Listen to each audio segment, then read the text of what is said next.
Hello everyone, and welcome to Board on a Shelf, where we talk about the games that are on our shelves and potentially the games that are on your shelves. Today we are going to be doing just a quick recap of our January in board gaming and do some rankings, some rapid fire reviews, and some accolades including Biggest Surprises, Biggest Disappointment, and my favorite game. So really quick, I'm just going to name some of the highlights of the games that we played.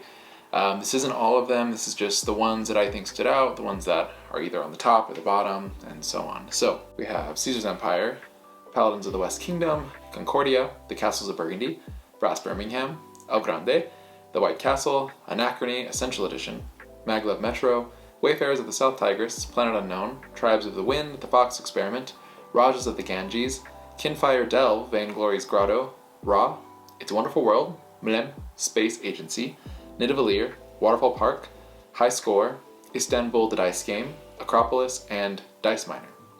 So not that many plays, but still a good amount of plays, and I'm mostly going to be talking about the ones that were new to me this month.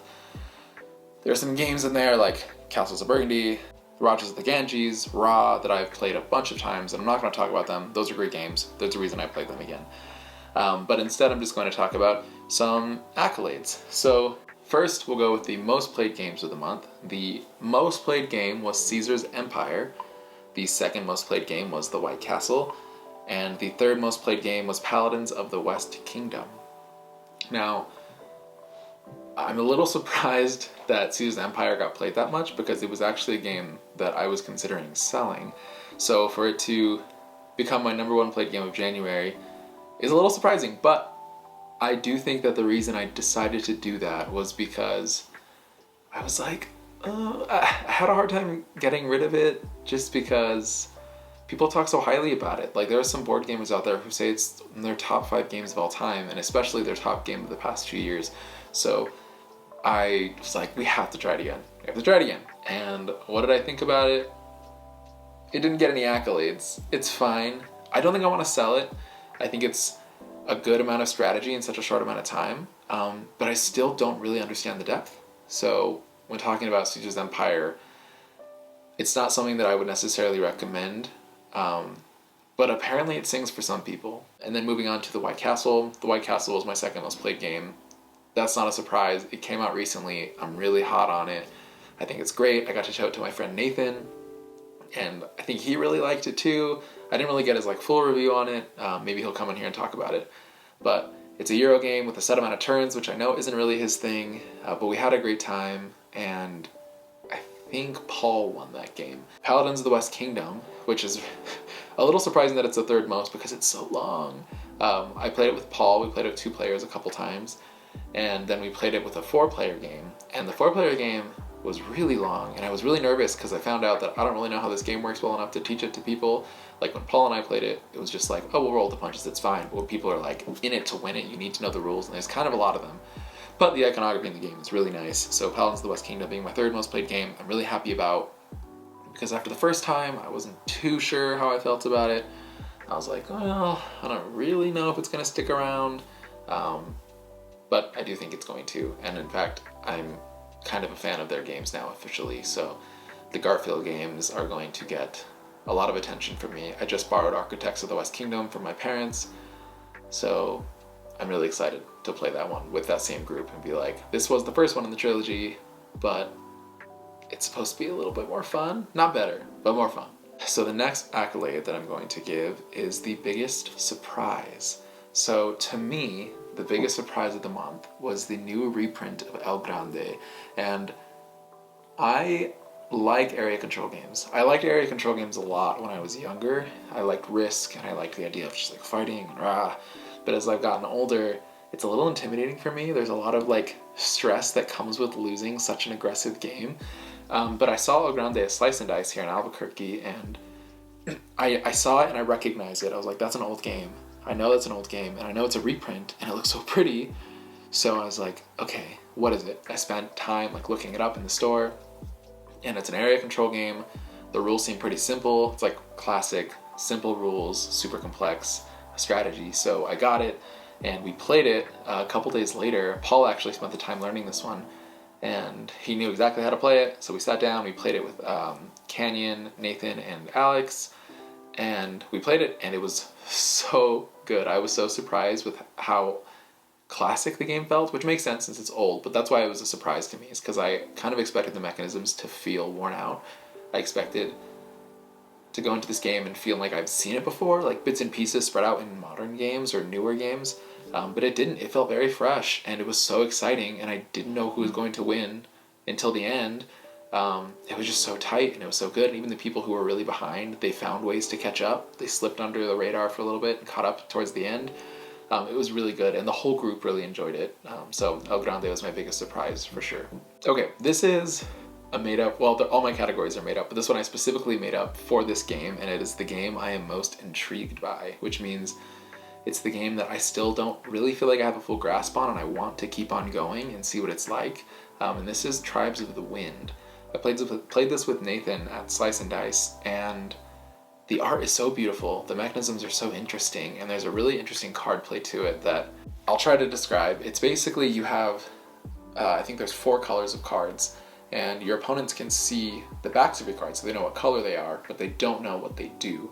And all the abilities have something to do with, like, you have the most reds, then you can activate this ability. If you have the least amount of blues, you can activate this ability, and so on. So there's a lot of looking at what the other player has, and you would think that that has a lot of interaction, but the game that we played, it didn't feel like that.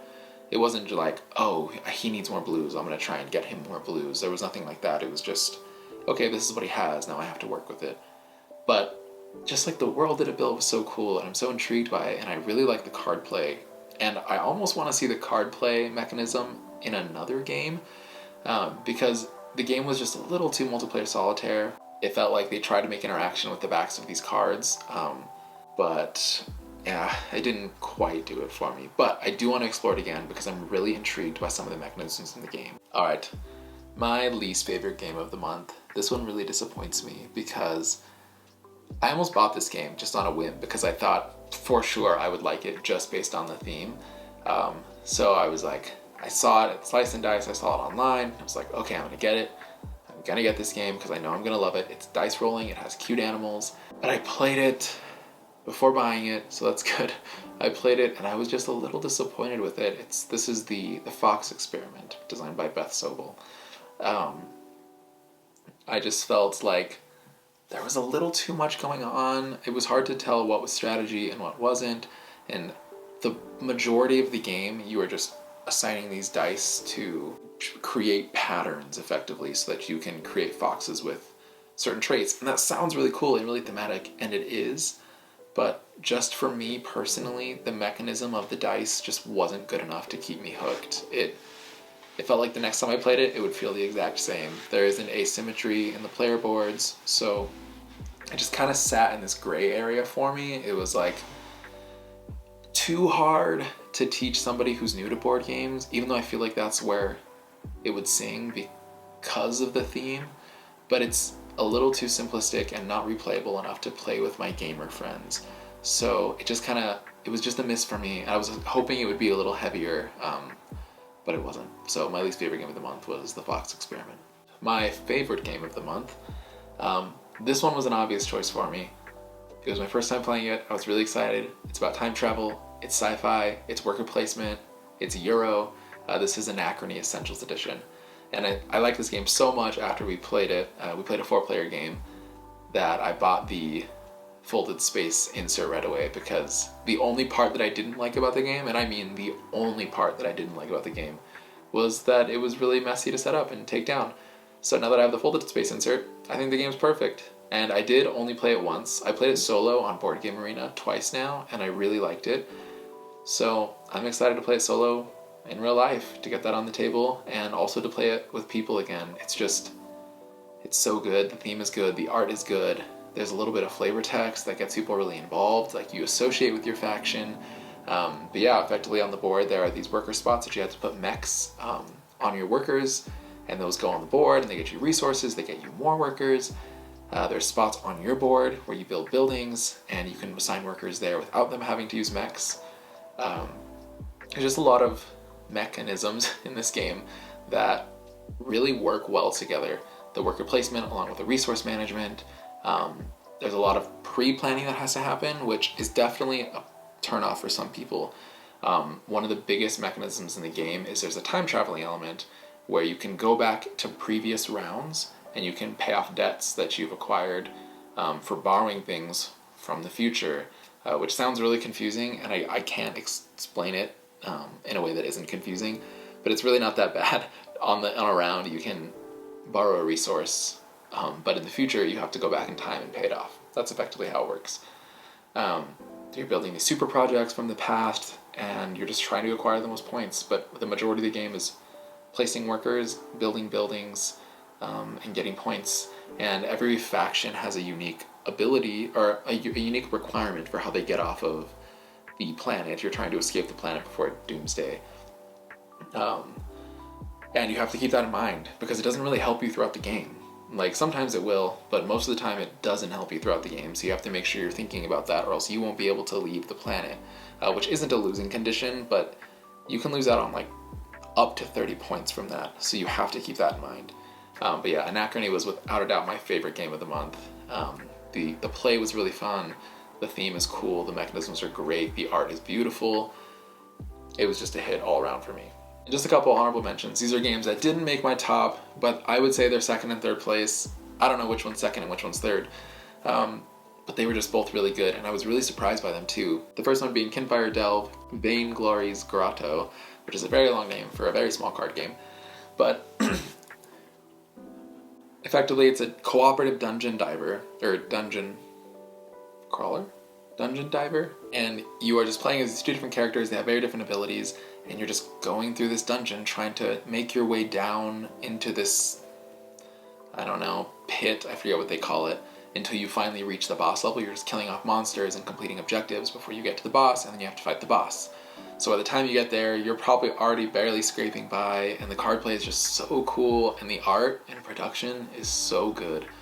Like, this is a very good example of a small game with such a good production and such good artwork that you feel immersed. Even though it's just cards, you feel like you are that character. You can see what they're doing, you can see who they're fighting. The world building is so good. So that's Kinfire. You should definitely check it out if you can find it. It's great.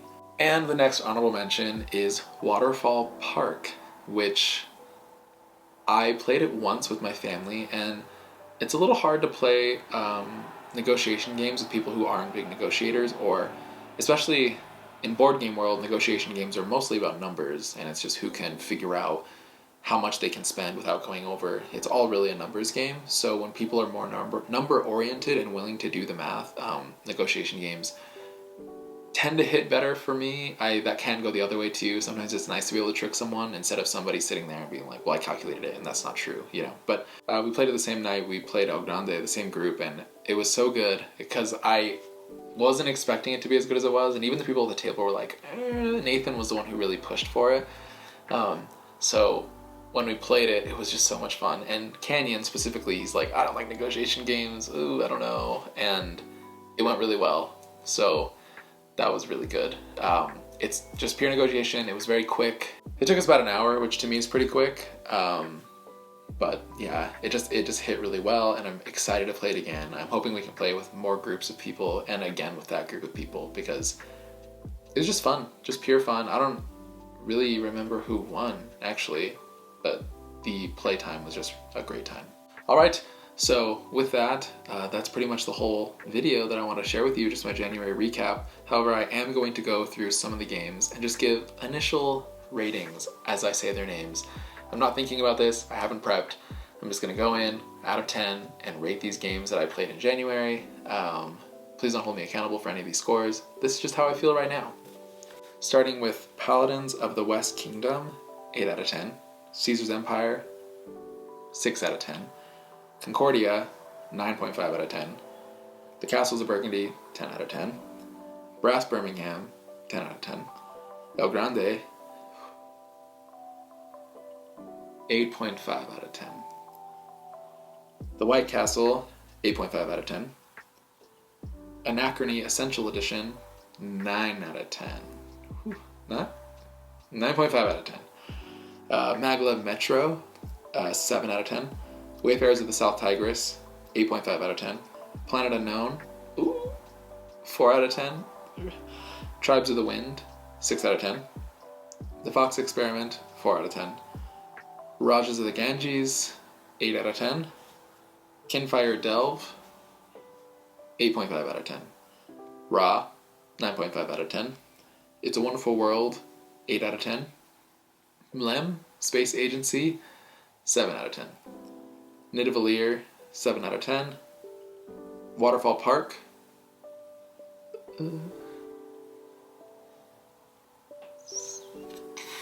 8 out of 10. High Score, 6 out of 10. Istanbul the Dice Game, 7 out of 10. Acropolis, 7 out of 10. And Dice Miner, 8.5 out of 10. Okay, that was it. That was just a quick rating. I thought you might want to know how I feel about all these games right now. I don't know if I'm going to list them, how I ranked them, or just put them up here. But either way, that was my January recap. Thanks for watching a Board on the Shelf video, and I hope to talk to you again soon. Bye.